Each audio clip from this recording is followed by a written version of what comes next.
All right, ladies, gentlemen, come on out, a little further. Don't be shy. Big white road. All right.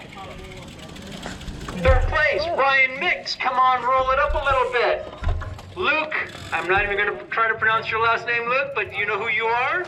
And then Noah Arling is in first place. And we're back. This is week 3 of the Pacific Raceways Crit Series. This is the second race of the day for the men's Cat 4-5. There was an earlier race at 5:30, now we're racing at 6:45. This is the men's Cat 4-5, but we have a couple ladies mixed in with us today. This was the first week of the premier women's race event, which started at 5:30. And a couple of ladies stuck around and mixed in with us as well. So we'll see them mixed in. Things are going to start out pretty quick here. We already have a flyer off the front. I don't know who it was. I believe it was a rider from Fount. It's really hard to tell with the sun so low on the horizon, but we do eventually catch them. But it gets us kind of started a little bit faster than we normally do. Just like the 5:30 race today, we are dealing with an unusually strong headwind coming through this section. So the entire straight flat section was really windy. So after the 5:30 race, with having a little fatigue in my legs, my goal was to really just sit in on this flat section, not move up as much as I usually do. And otherwise, my plan was the same plan I always have for the PR escape route, which is pretty much survive. So funny thing, after my 5:30 race, which I did manage to stay in the race and finish, I was not in the first group, in the front group. There was a split about halfway through the race. This is the 5:30 race, which was earlier today. But I was able to finish with the chase group, more or less. There was like one final kind of split up on the last hill. But long story short, legs are good this week. I felt great, much better in the 5:30 race. Although my Garmin, so if anybody uses a Garmin, at the end of your ride, you get feedback that tells you how long you should rest. And I'm assuming it's basing that on your recovery score going into the ride, your total energy output. I don't know what all parameters it uses, but so after my 50-minute 5:30 race, my Garmin told me to rest for 68 hours before my next ride, which is the longest it's ever told me to rest. I think I did a 90-mile ride on Saturday, and at the end of that, it told me to rest for 37 hours or something. So I definitely worked hard in that first race. I think my normalized power was something like 320. Average power was 270 or something. So it was a pretty tough race, but I feel better this week. My legs actually felt great coming into this second race. I mean, I was fatigued, obviously. Already had some salt on my face, and legs were a little shaky, but I'm going to race better in this second race than I did in the first. So super happy about that. There's a couple things to explain that. One is I learned my lesson from last week. I did an opener last night before the race. Nothing too crazy. I just got on Zwift. I didn't even post it. I deleted the ride, but I rode for 30 minutes. I rode pretty easy. I kind of just went back and forth between 170 to 220 watts. Nothing too hard. And that might be the major thing. In addition, this race, the average speed, I feel was a little bit slower than some of the other races. The size of the race was bigger, so more draft, more places to hide. So all those things kind of led to me having a pretty good race. In addition, I kind of changed my mindset about the way I was taking the hills. So in the past couple races, I was trying to really minimize my effort in the hills as much as possible and drifting back, which can be a good strategy. But I think what was happening is I'd get to the top of the hill and then I'd be back. So right now I'm in fourth wheel, which is great. I'd be back in 10th wheel, and then you kind of have that I don't know what you'd call it, like a rubber band effect, I've heard it called. And you'd have to end up doing a lot more work for a little bit longer to kind of get back into the group when you're further back than when you're up in the front. I mean, that's the case always with bike racing. There's always that kind of accordion or yo-yo or rubber band effect or whatever. But the hill takes so much out of me that I can't afford to be doing that once I get to the top. Like, I need to be in a good position at the top of the hill. So, very, very long explanation short. My goal here was to go ahead and smash up the hill hard as I needed to stay in, with the hopes that once I got to the top and it got a little flatter, that I wouldn't have to work quite as hard. And I don't know, like, for sure if that worked, but it felt like it did. I felt like I had better legs through the whole ride, and even now my heart rate's back down to the 160s, which is really high for me, but it's a race, right? So my heart rate's higher. But the last couple weeks when I was looking at my heart rate, I spent a lot of time in the 170s, and I think it was the first PR. I don't know if I ever came down below 170 after the race started. So fitness is getting a little bit better. It's only been a couple weeks, but my body's getting used to like these harder intervals, and I'm just getting a little bit, I think, calmer about the way I race this. So if this was a flat PR, I wouldn't be afraid to get on the front. I like kind of being up there and messing around, but coming into this like headwind section, you can see that I'm intentionally just kind of soft pedaling. Like I said at the beginning of the video, it's just the goal is really just survive for me. There was something weird happening here. You see this rider on the left is like, he was like leaning over and intentionally elbowing out my teammate Kieran. I don't know why he did that. He raced in the 530 session too, and he seemed like a pretty decent guy and a good bike racer, but that was, I don't know, it was only a couple things, but that was kind of inappropriate. A bunch of us were talking about that actually right now, like in the group. Everybody saw, we're like, what was that guy doing? He wanted that wheel, but God, what are we doing? 20 miles an hour in the second lap of a novice men's crit, and you've got a guy like elbowing somebody out for the wheel. That's not appropriate. So if you're the guy that did that and you're watching the video, I mean, feel free to, I guess, explain what your thought process was there. For anybody else watching this, especially folks that haven't raced before, I mean, that was such a minor thing, but let's keep that out of this. Yeah, that's not necessary. Anyways, off my little soapbox there. I was just disappointed to see that. That's not the kind of stuff we're looking for. That PR in our race community. But anyways, so for myself, this ends up being a great race. I'll probably commentate the whole time. I mean, I don't do a whole lot, since the name of the game for me is survive. You're not going to see me attack. I'm not going to cover a whole lot. I can't really put myself at risk, right? Like if I put in a big effort at any time other than when I absolutely need to, I put myself at a risk of being dropped. I'd say that, at this part of the race, right, coming into the descent, usually I'm really recovered because it's been flat for the last, quarter mile or whatever. But coming into the base of the hill, coming up the hill, coming around, the back end of the race before you come to the start finish line, like I need all of my energy. I need my legs as recovered as possible to just survive that section. So even here, I'm on third wheel. I'm not trying to move up, but since I'm heavy, I'm almost 200 pounds now.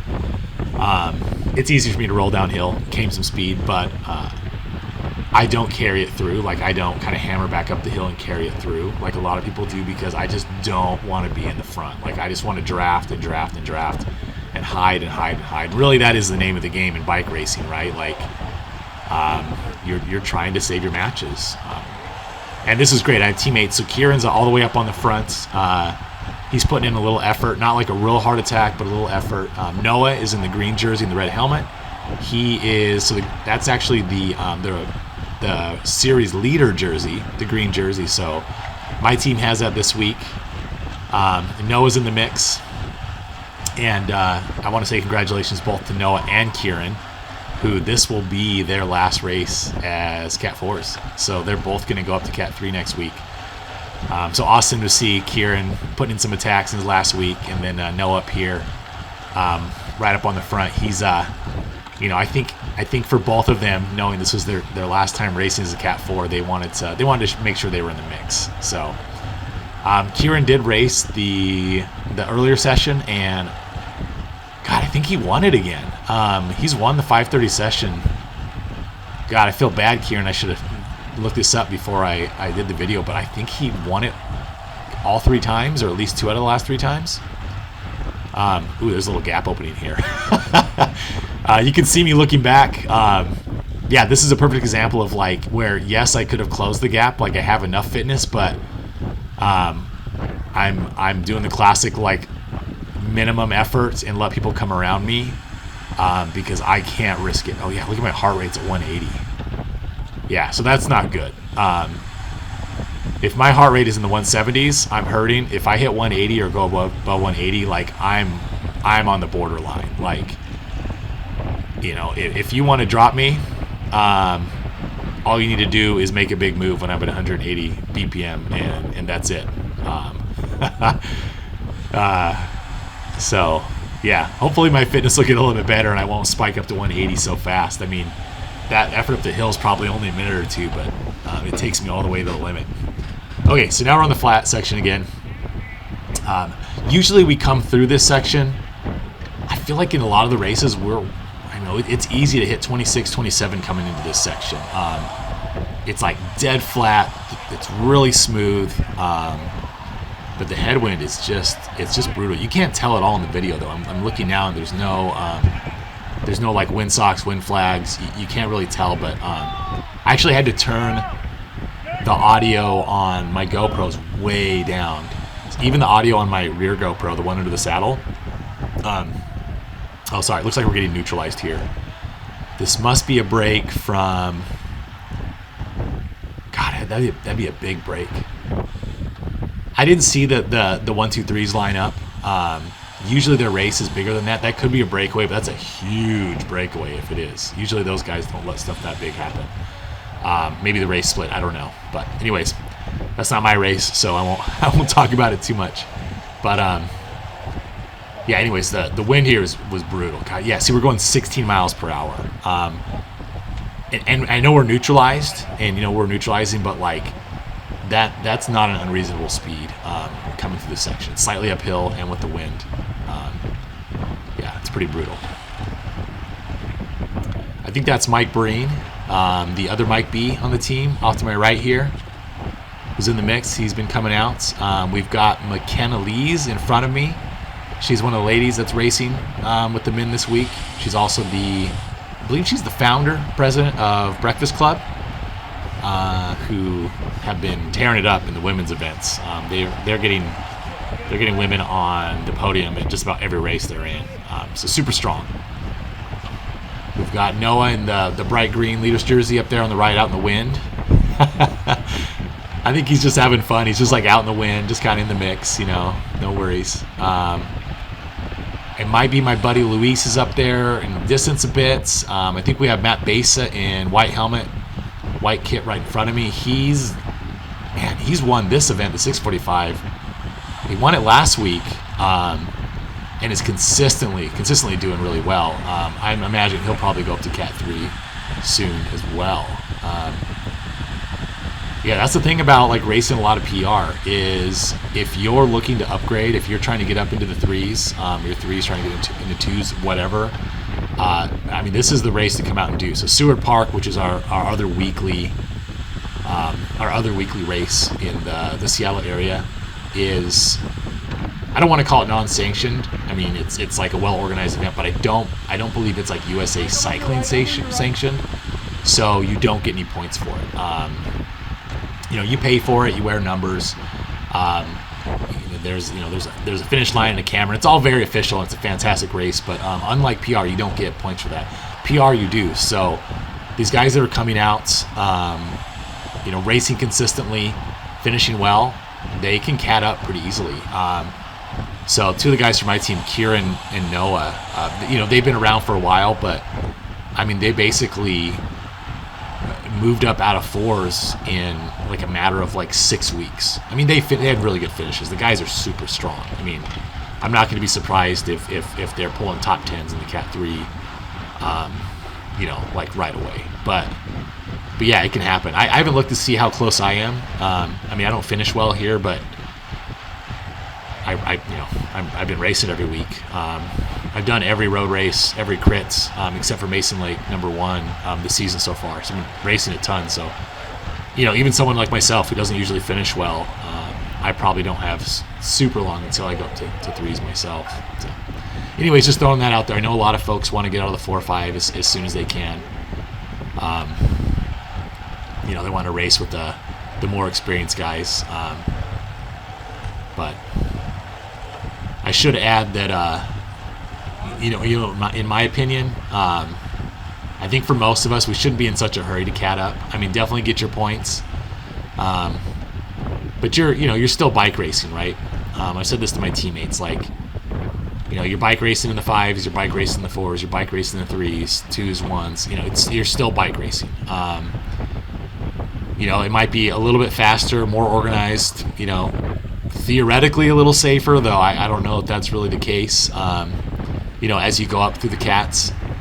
But, this is a chance to, at least spend a little bit of time, as your fitness comes up and as your experience comes up, to maybe be kind of a big fish, in like a little pond. I think like guys like Kieran and Noah, they're going to move up and they're probably going to do great, but, having them spend, a couple more weeks in the 4s is great. Gives them a chance to, be content for the race win.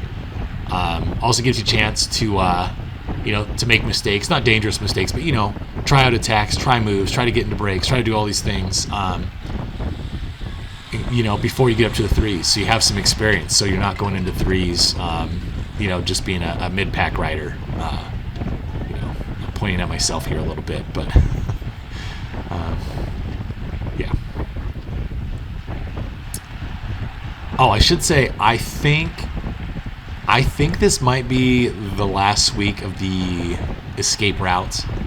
It sounds pretty likely that the track is going to be repaired enough this week to go back to the standard flat route.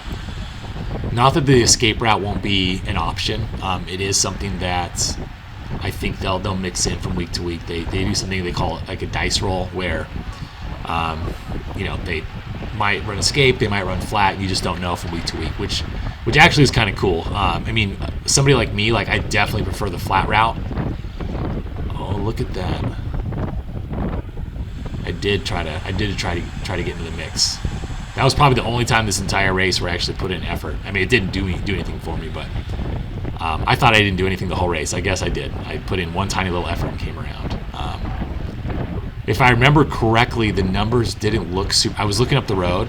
It's hard to see on camera, but like when you're in person, I feel like it's a little easier. I was looking up the road, and I do have some teammates up here, but it was looking a little heavy with with other folks. It was looking, the numbers weren't as good as I wanted, and so I went ahead and jumped up to get in the mix. But I'm looking at it now, and actually, I think there might be 5 of us in the front 8. So I don't know. Maybe I was just excited, but it didn't go anywhere. There was like a little tiny attack, and it got caught right away. And once you come into the hill, there's not really any attacking from here. People try it, but the draft is so good coming down the hill that, as you'll see later in the race, there'll be a point where I'm doing 600 watts, and there's somebody on my wheel, and they're not even pedaling. So, yeah, the draft is so big here that attacking down the hill, like if your attack doesn't work by the time you get to the hill, it's probably not going to happen. So, I got my buddy JD, who was in the 530 race with me. He was the one that had the mechanical. His Di2 was freaking out. He got that fixed up, and he's back in the race. My buddy Sam over there on the right, black helmet, light blue jersey. It's his first season. He actually won his first ever race, so he won the Cat 5 at Tour de Dong. Then he came out and did some Mason Lake. He's been coming to PR, he's been in the mix. Also, a really good hill climber and punchy type rider. So, and this kind of course suits him. He's just kind of got to get that race experience in, I think. So I wouldn't be surprised in the next few weeks we see him with some nice finishes. We got Colin over here to the right with the kind of got the neon helmets and the purple. That's a UW jersey. There are a handful of UW riders, so this is the UW club team riders that are racing. I don't see as many of them come out to PR. I think a lot of them are Cat 5s, and a lot of them are in school, right? In PR, it's a long ways to get down here. I bet it's probably over an hour to try to drive down from the U district, the University district. But yeah, so Collins, I think one of their more experienced, more senior members, so that's him right there. But you'll see a few of those purple jerseys around, probably more so as the season progresses. We get into the summer, and some of the students, they're finishing up their spring quarter. But Colin does really well. I know I'm pretty sure he was in the front of the splits, the winning splits in the 5:30 session. I don't know how he finished. I'm not sure how he finishes in this race, but thought I'd give him a shout out. We've got Matt Besa, kind of recurring winner again up there in the whites on the left side. And we've got me just hiding out in the middle. I'm actually really happy being where I'm at right now. I didn't realize how far I was to the back. You can see that there's only like maybe 8 guys behind me, but this is actually where I wanted to be. I wanted to be like between like 10th and 15th wheel. I wanted to be in a lot of draft coming through this flat section. So as far as race strategy goes, escape route's kind of a tricky one. So my team, Gene Johnson, we're pretty organized. We have there's a little split here. That's a good split. Wow, I almost hit 600 watts there. This could be a preem lap. Oh, this is a preem lap, I think. Yeah, there were 2 preems. And the preems, I should add, are worth an additional point for the PR standings. So even though the prize for the preem is pretty minimal, that single point is pretty valuable. So that actually ties into my strategy discussion I was about to have. The escape route is, it's a very particular type of race. When you have like a really flat, like 4-corner crit, it's really technical out of the corners. The bigger, more powerful guys tend to have an advantage. There's usually attack after attack after attack. With the escape route, there's a certain type of rider who generally does really well here. A little bit lighter weights, but with really good punchy power, right?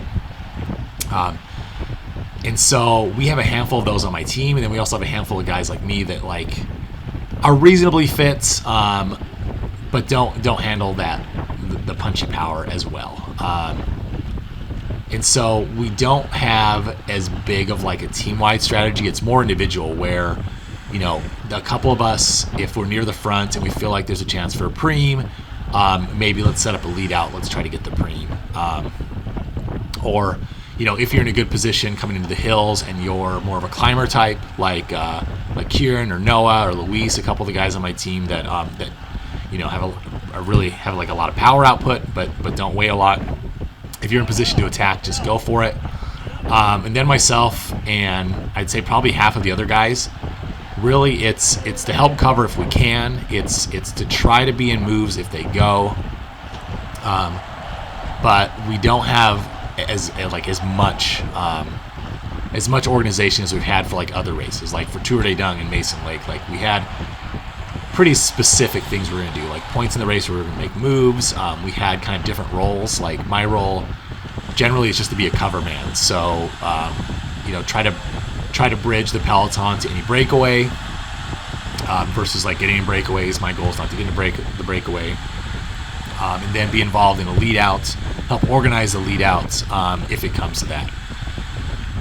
Because the hill because the hill is essentially like 1K or so before the finish line, I never have enough gas coming out of the hill to be a part of the lead out. And so I tell the guys, hey, like I'm probably not going to be in the mix for the lead out, but maybe there's something else I can do. If there's at any point in the race where you need help moving up,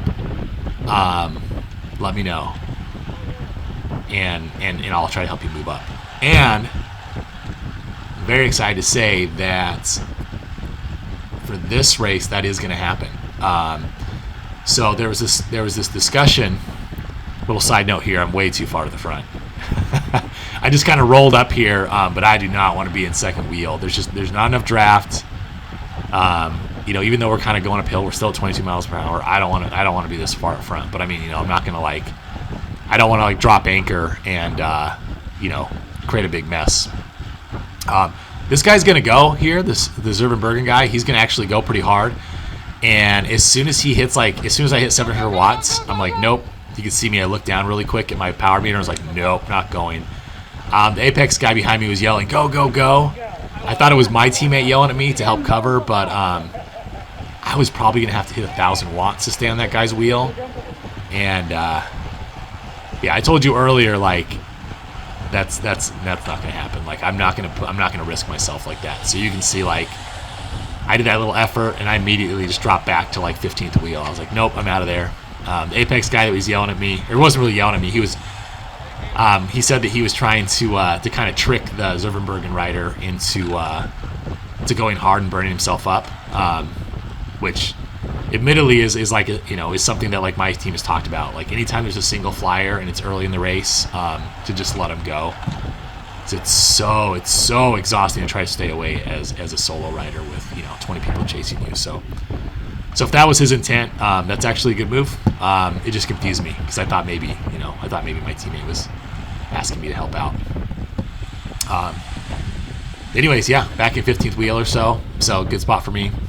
Let me get back to what I was saying about strategy. So the one thought that we had was we have a couple guys, myself, JD. We have a couple guys that like aren't in the race this week, but who have the ability to put in a reasonable amount of power for a short duration, but aren't as good on the hills. That could help create a situation for our climber types where we could help try to move them near the front of the pack coming into the base of the hills.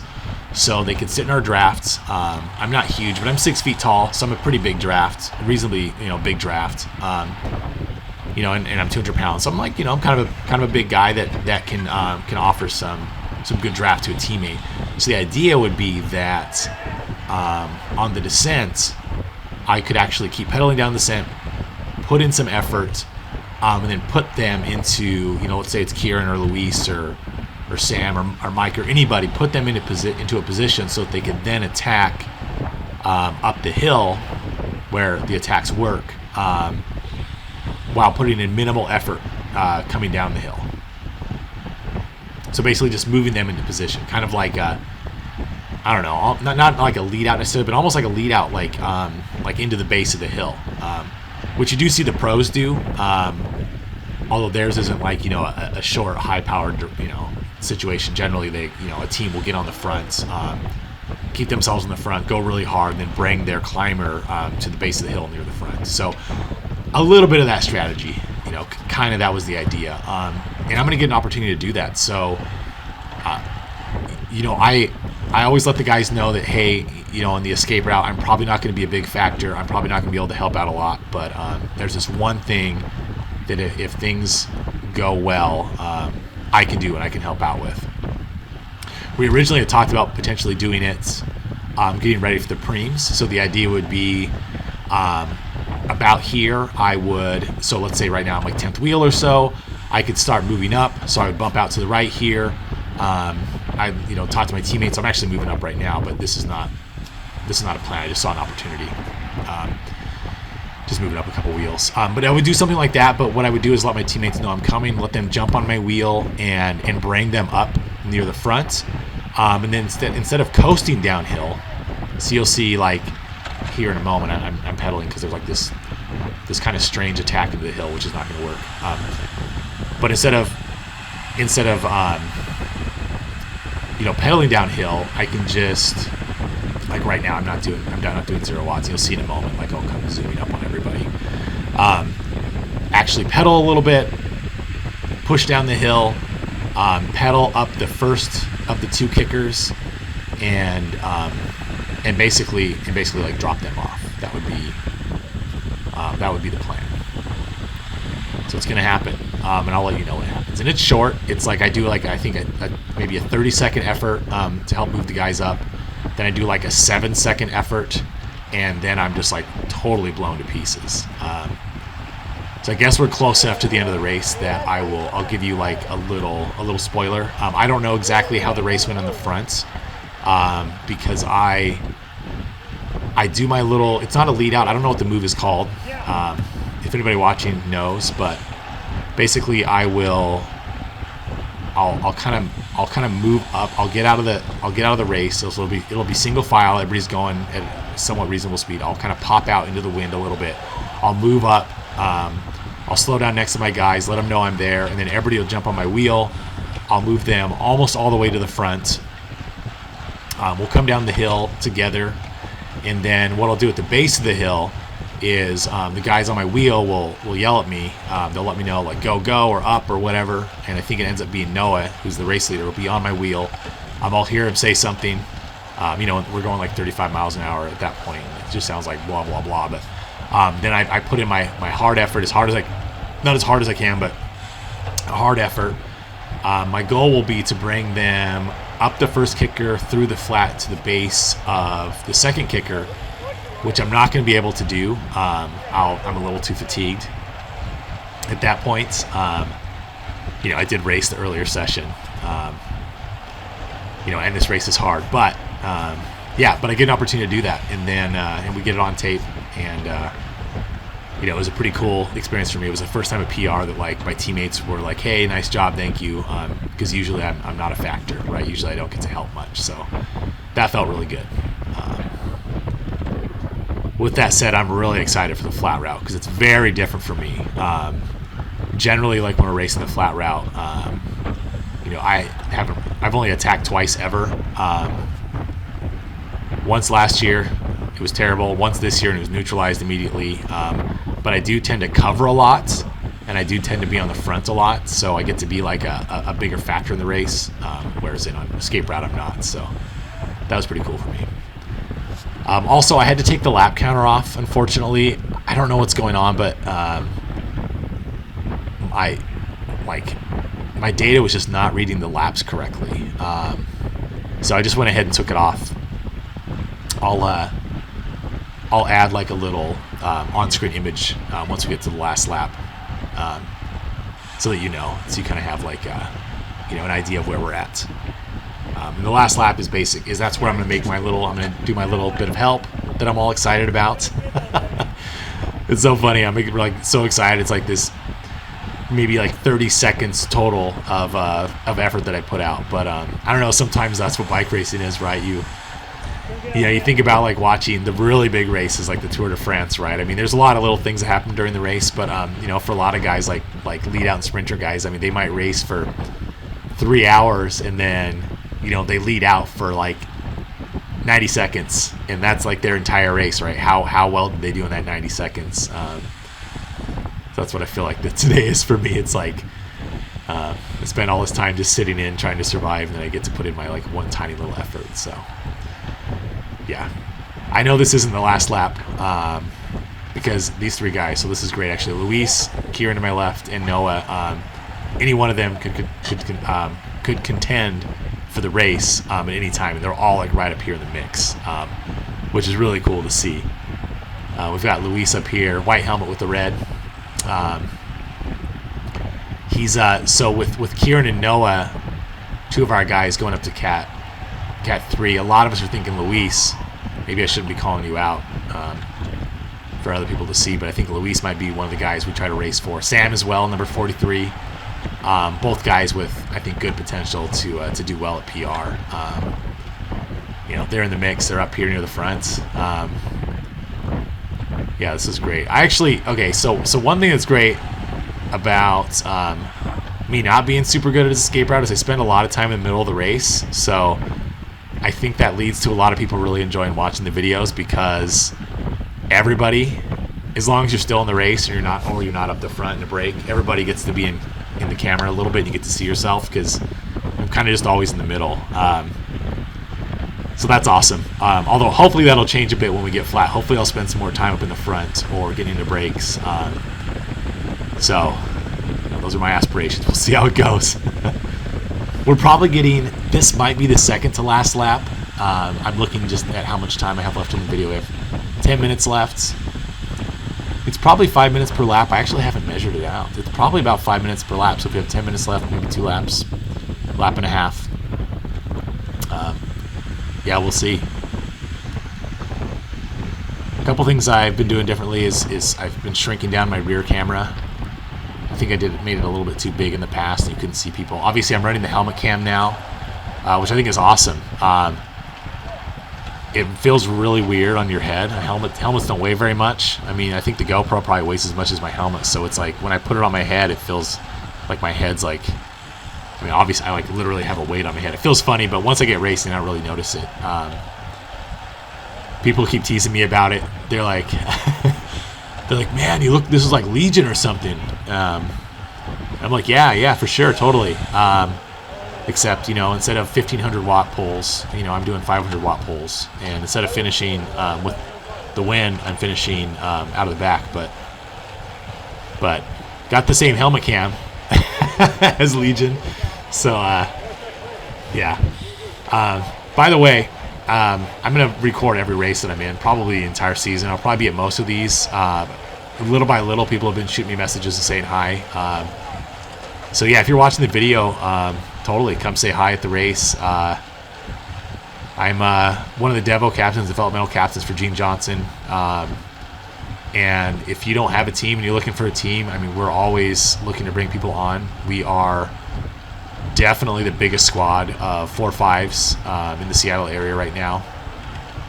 This is going to be like my little advertisement, but there's a reason for it. We're really welcoming, very organized. We always have weekend rides. We have a recurring Thursday night ride called Thursday Night Lights. We run it year round with race sections, regroup sections. We're pretty well sponsored. Our title sponsor is also a bike rider, Dennis Hammond of Gene Johnson Plumbing. He's a huge fan. We have a variety of other sponsors, most of which come from inside the team, actually. So guys that race for our team are also sponsoring the team. We do all kinds of cool events. Like we did like this kind of Grand Fondo thing last Saturday, which was open to everybody. And I should add that all of our rides are open to everybody. It doesn't matter if you're on another team. In fact, if you're on another team, we encourage you to come out. Taco Time will come ride with us sometimes. We get some Apex guys, Zervenbergen guys sometimes. Come out and mix it up.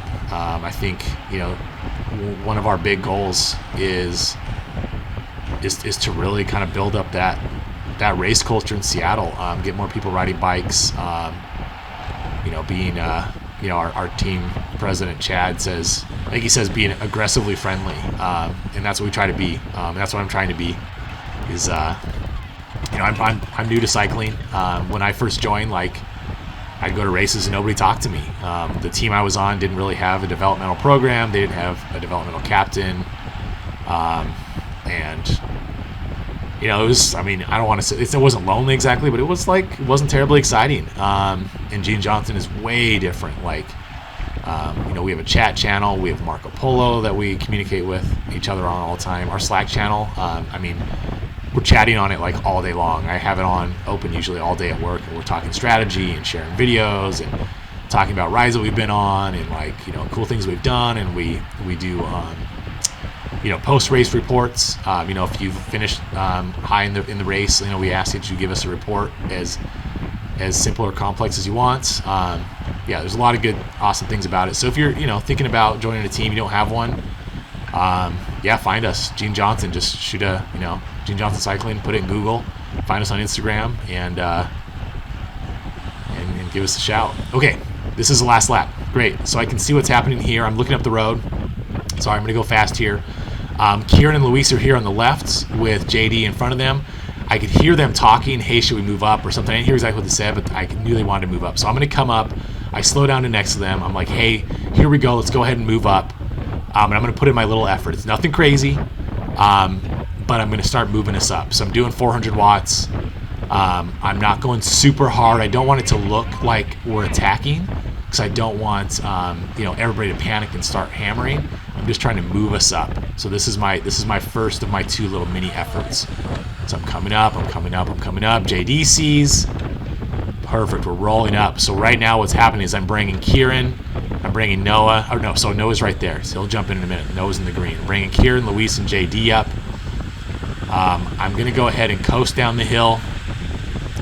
At 38 miles per hour, I'm not going to get much out of pedaling, so I'm kind of coasting down. We hit 42, so now Noah jumps in. He sees me. So Noah's going to get on my wheel, Kieran on his, I think JD on his, Luis on his. This is perfect. We're coming down to the hill. I'm coasting, I'm carrying speed, and then here Noah's going to say, yep, go. So this will be my last effort. And look, I'm doing 500 watts, and Noah's barely even pedaling. Tells you how good the draft is, right? So I'm going. Now my goal here is to make it around this turn to the base of the next hill, but I'm not going to do it. From right here, a huge flick of my elbow. Noah's sticking his tongue out. He's loving it. He was screaming, yeah. And that's it. I blew to pieces. 182 BPM. I think my max ever is 184. And I blew up so hard. I shouldn't say it blew up so hard. I went so hard. And you guys, it was like 10 seconds or something. Maybe 15 seconds. Yeah, I'm super pumped. It was like 10 seconds of effort. But it was all I had. And super proud of it. And, the race is gone. But I played a part in getting them up to the front, and that's a good feeling. My heart rate's going to come back down, and I'll finish it out nice and easy. But obviously, I'm not going to get back in. And I let the camera roll up into the finish line. My buddy Seth, he's I think he's our one of two juniors racers. So he races with the Devo squad, but he's actually a junior, so he has to race with junior gear. He's still in school, so he doesn't have a car. He's not able to come out to a lot of our group rides and trains alone. But he comes out to the races, and we try our best to get him in the mix. Guy coming up from my left, he's from Fount. His name is Jameson. We chatted a little bit. He's bigger than me, so he was really loving the hill route, as in not loving it at all. So Jameson, if you're watching this, nice job, buddy. I think he said he was like 230 pounds. Dude is big. So, the fact that he was able to stick in until the very end is great. So good for him. We're just kind of laughing, chatting it up. I'm like, man, I'm tipping the scales at 195. I can't imagine being 230. And then, we have to neutralize. I think that might be, God, is that a two-person break from the 1-2-3s? It might be. It's so hard to tell. There's so much racing going on. People dropped. People in brakes, people in chasing. So we're neutralizing ourselves. We're off to the right. There's a race coming up. Hard to tell. Hard to tell who it is. They're not riding super hard, so I don't know what they're doing. But, yeah, we're going to catch up with my teammate Seth here in a little bit. God, it could be the Masters. I don't know. I can't tell who that is. But anyways, we're neutralizing for them. We're out of our own race anyways. So we're just, neutralizing is just, I guess, a polite word for it. We're just chilling, getting out of the way. We're going to catch up with my buddy Seth here. James and I are just chatting. Yeah. I loved it. This is my favorite race of the event of the season so far. This is my 5th PR of this season.